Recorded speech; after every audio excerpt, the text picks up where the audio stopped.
Very good evening, and here we are with another device on the workbench. This is a Neckermann timer clock radio, and it dates from round about 1973-74 as far as I determined. I've not managed to get a schematic for it, but that's not actually the problem with it. The problem I've got with this particular unit is the clock doesn't work. Everything else is fine, but the clock is not working. Let me get it out the case and we can have a look and see what we've got in it.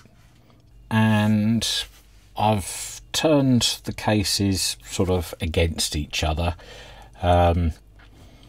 just so that you can see both the back of the inside here, which shows you the glued in speaker, very small speaker, but it does actually make a fair bit of noise. You also have an external antenna socket here, and over here you actually have an earphone output, so that you can, for whatever reason, you know, stick a set of headphones in. It's actually a mono speaker, so that's it. The actual radio is made in Germany. The model number is 826/448 for anybody that's interested, and it is actually fully working. I'm going to move this back just a touch. I'm going to turn that down as well, so hopefully the light will reach this board a little bit better. This is a standard transistor radio of the 70s. It's mounted on a PCB. There's your standard sort of pots. It's rather positive sort of band change there. Actually, that's not a pot, that's a band change. You've still got a chord drive for the dial. If I just bring it this way, you can see the top of the cord here. Let's take that bit of hair out the way. So yeah, you can see the top of the cord here. Just having a quick look, the back of the PCB itself has tinned over the top of the copper tracks. The clock mechanism does actually turn manually. There's the alarm function, and you can hear it clicking over. And I can actually set the time using the time set function. Obviously the sleep function is here. You can set your snooze function round, and that again is a timed sort of function. So why is the clock not working? Well, there's only one real possibility. Because it's actually mechanical, it has to be this motor here. And the first thing I really have to do is sort of test that the motor is good or bad.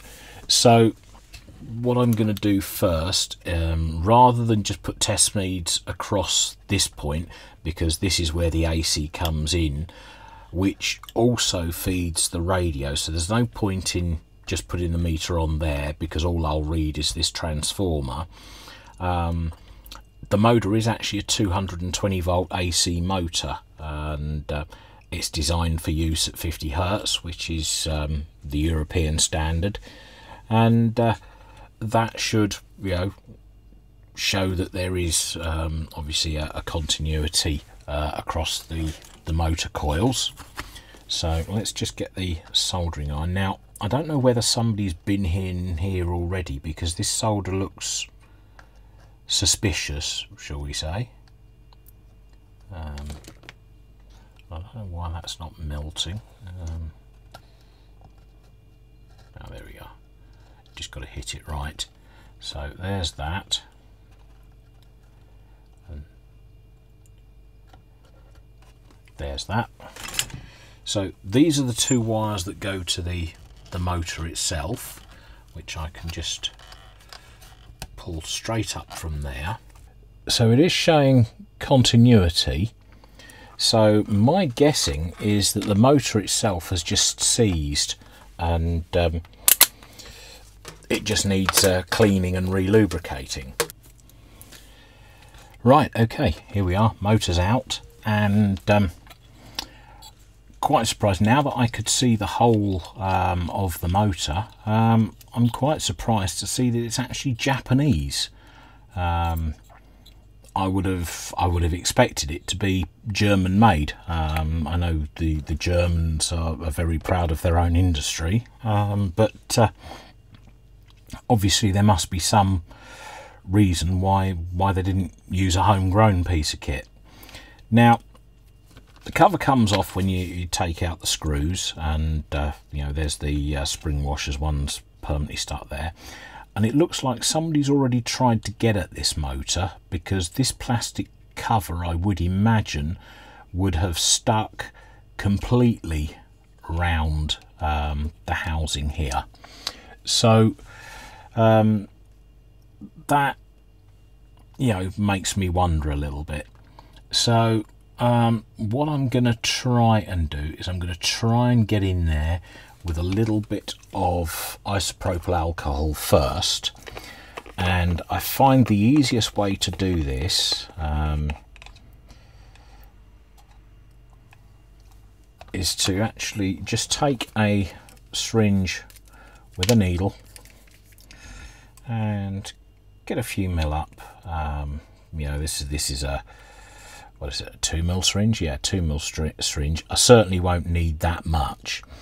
And just get right to the centre where that cog is, and just drop it right in the hole, because I'm not trying to clean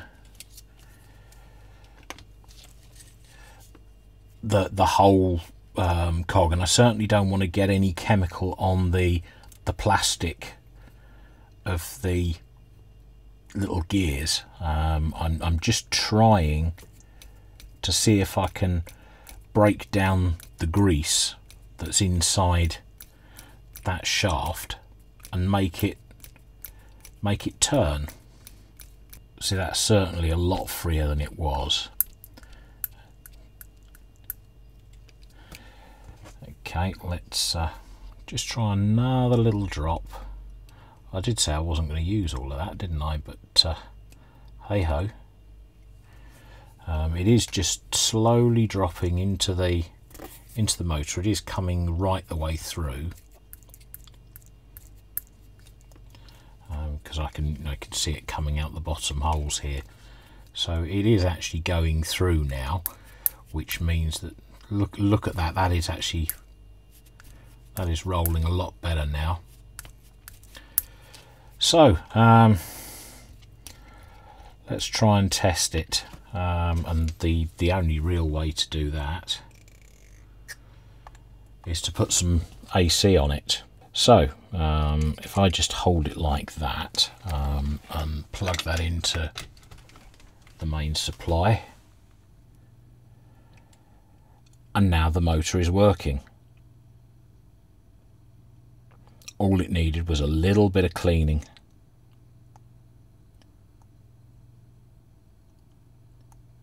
So I think I'm going to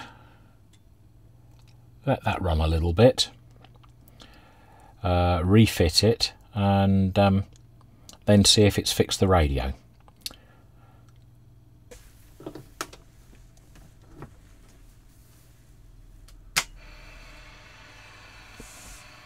And there we have the motor spinning. Looking at that camera, you can just see it through the hole there. You can hear some noise from whichever wave band it's on.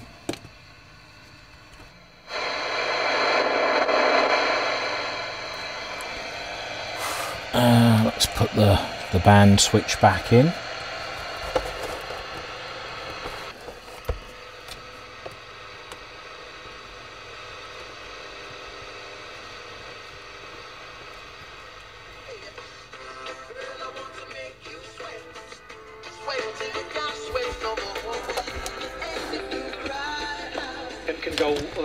Right, I'll leave it on.